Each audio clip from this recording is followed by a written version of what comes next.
যারা বাবা মা, যাদের কন্যা সন্তান আছে এই পশ্চিমবঙ্গে, এবং যারা আপনার কন্যা সন্তানকে স্কুলে, কলেজে বা ইউনিভার্সিটিতে পাঠিয়েছেন বা পাঠাবার কথা ভাবছেন,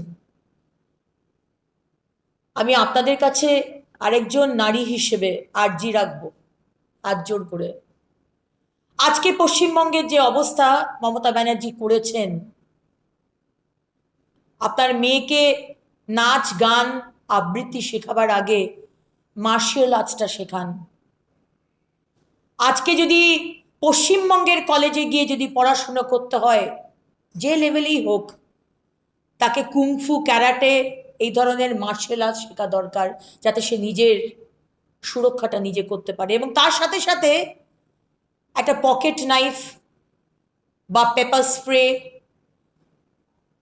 শুধু একজন ভালো ছাত্রী হয়ে আমি বড় হব, আমি নিজের ক্যারিয়ার করব, আমি রাজ্যের এবং দেশের নাম উজ্জ্বল করব, বাবা মার নাম উজ্জ্বল করবো, এটা পশ্চিমবঙ্গে খাটে না। বাঁচলে তো নাম করবে,